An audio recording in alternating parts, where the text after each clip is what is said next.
Thought I would illustrate some of the content of Chapter 18 in the book and talk about video modeling specifically by using a study that I did with Erica Blood a couple of years ago.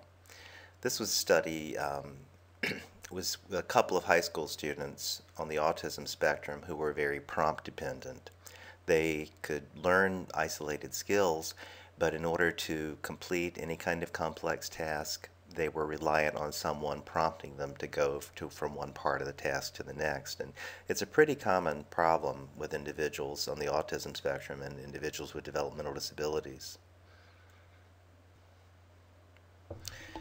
Just talk a little, the book talks about video modeling and modeling in general. A lot of what we use, the research that started most of what we do with modeling was done by Bandura in the late 60s and early 70s. He did a lot of research on modeling and how what factors facilitate children in particular attending to and imitating a model. And he looked at things like aggression and television violence, or some famous studies. Video modeling is distinct from something we call video prompting in some subtle ways.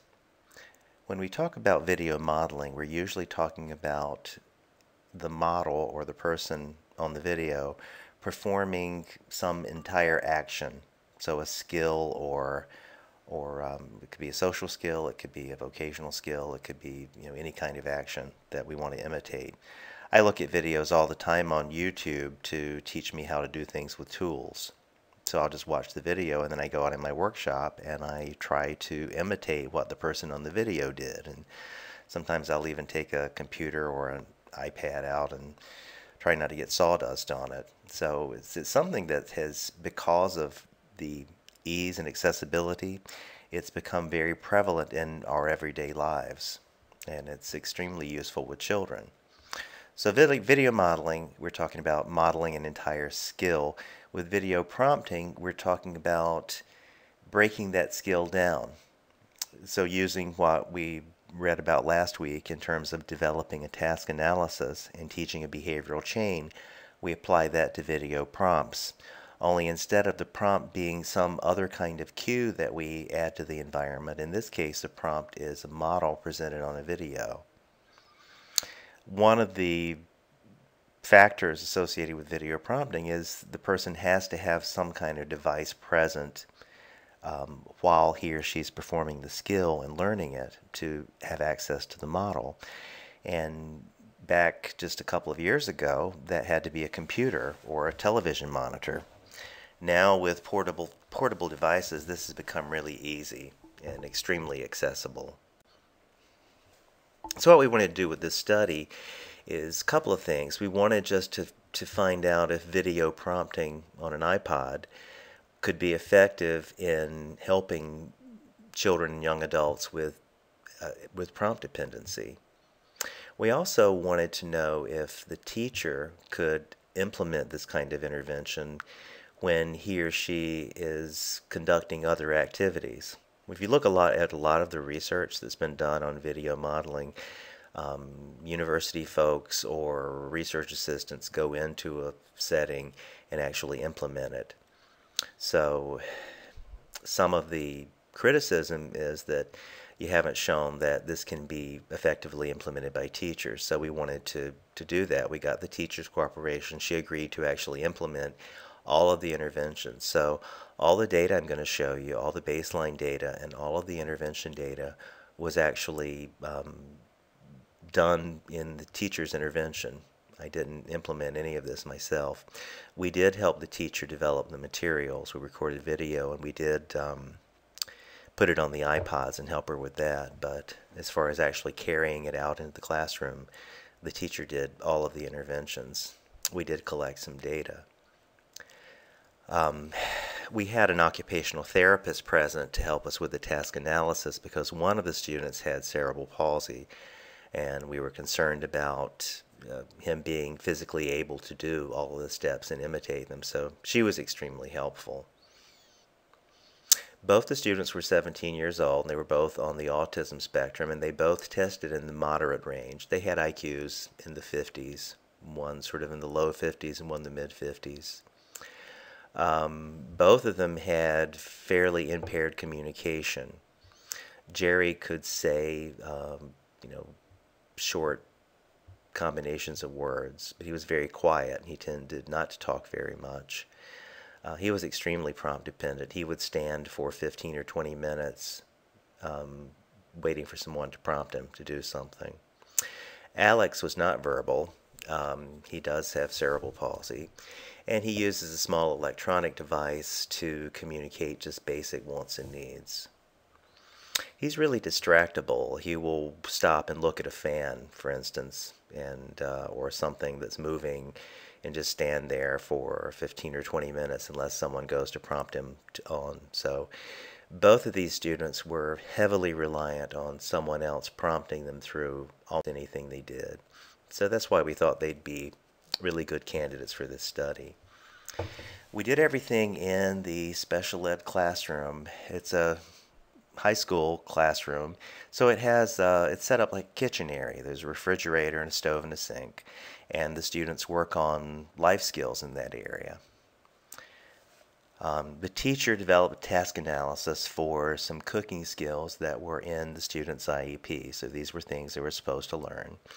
So it was making a smoothie, making mac and cheese, and cooking a frozen pizza. We used a multiple baseline across behaviors design for each student. We set up the iPods and we taught them to use it. And I actually taught the kids to use the iPods. Had a simple task analysis for folding a t-shirt. And I taught them to operate the iPod to follow the steps because I knew that was something they could learn really quickly. It only had like 3 or 4 steps. Once they were independent with operating the iPod, then we started the intervention. We'd already done baseline data to show that they couldn't do these skills independently. Interestingly, to teach them how to use the iPods, I used constant time delay. Do you remember me talking about that? I would ask them to turn on the iPod, and then I immediately modeled how to do that. I used modeling as the prompt all the way through. So the first session for both students, I presented the iPod and the t-shirt, and I simply modeled turning on the iPod and pushing the button to show the video of that step, and then they actually imitated what the iPod showed. After the first session, then I just waited 5 seconds before I used the model prompt. And I think Jerry, just within 1 session, he was independent. And it took Alex a couple of sessions. But they both learned fairly quickly how to operate the iPod. It was real similar to Alex's communication device. It had a touch screen also, so he was used to using a touch screen and looking at the screen. I was concerned about him because I had worked with some students in the past that were really distractible, and the problem, if you're watching a video and you turn away for a few seconds, you might miss something that's really important in the video. So I was concerned about this with him because he was so distractible. For data collection, we measured the percentage of steps the students did independently, and the prompts that the teacher gave the students to use the iPod, and the prompts the teacher gave the students to complete the skill. This just shows one of the iPods. We used an app that Tony Van Laarhoven developed with a young man in the Czech Republic, Peter Jenko, can't say his name right. Really nice young man. He was in high school at the time when she contacted him, and he developed this app just based on her description of what she would like something to do. And he initially sold it for about $3, and I think it's gone up to a whopping $4 now, but it works extremely well. Essentially what it does is just load pictures, and you can enter a name next to the picture. In this case, we just have steps. This was initially made so that you could do a picture schedule, but it works great for task analysis. So if you touch the icon or the picture, the screen opens up and it will play a little video. And then as soon as the video plays, the screen goes back and you can swipe your finger across that step, and then the little red delete button appears. and you touch delete, all the other steps float up to the top. So it works just like a picture schedule. And it's really cool because for the students, once they learn to operate it, the step they need to do is always on the top. And that's just what the iPod looked like when the video was playing. It would play in landscape mode, and they were about 30 seconds long, and the teacher served as the model, but usually you just see her hands, and I narrate the description of what the person's supposed to do. It was kind of funny. My wife and I both went on a diet, and we decided we were going to make smoothies. And I realized I hadn't made one before, so I remembered I had this on the iPod, so I got out my headphones and my iPod, and I made a smoothie based on this task analysis, and it worked really well. And these are just a couple of screens to show you what it would look like with different tasks. Once you develop a task analysis on with this app, you can save it under a name. So both students had an iPod that had different cooking skills saved on them. And the idea is later on they could just turn on the iPod and then select one of several items they wanted to cook from a menu. And when they select that, the task analysis would open up like you see here. And you could just scroll through the steps with your finger. There are too many steps to appear on the screen at one time, but as they start being deleted, the steps that haven't been performed just float up to the top. This is the data for Jerry. So in baseline, he was pretty low. He could do a few of the steps, but he required prompting to do almost everything. As soon as he started using the iPod, his independence grew really quickly, and within a couple of weeks he was independent in that first task. And then we implemented the second task, mac and cheese, and he improved more quickly on that because he'd really already learned how to use the iPod. And then when it got to the pizza, he improved even faster. And then those skills maintained when we did some follow-up tests with the iPod. So what had happened really is the prompting or stimulus control was transferred from the person to the actual device. So you could say that Jerry was still prompt dependent, but the difference is he was in control of this device. By the end, he was using it completely independently. So I would argue that it's really no more than me looking at a recipe book and following it. You know, the recipe book is a prompt, but it's a prompt that I'm controlling. So it allows me to be independent, just like this iPod allowed Jerry to be independent. Alex's data looked really impressive also. I mean, his improvement was even faster from baseline to intervention. The really quick gap, and it's the same issue. He was capable of doing a lot of these steps, but he simply wasn't doing them independently. So with the device, that stimulus control was transferred from a person to something he was actually controlling.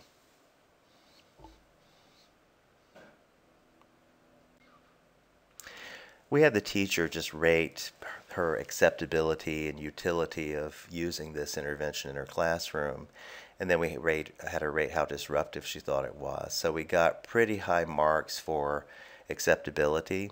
She thought that it was practical. She didn't think it was very disruptive, and it certainly wasn't that costly. The school purchased the iPod that was used, but they still use it in the classroom.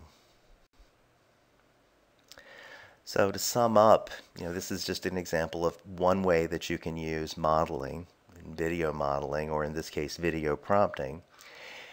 I've used it since then, and it's been really successful. I've had a lot of success with using it to teach different kinds of skills to students. I think I've showed you the videos where the students were learning self-management skills and coping skills.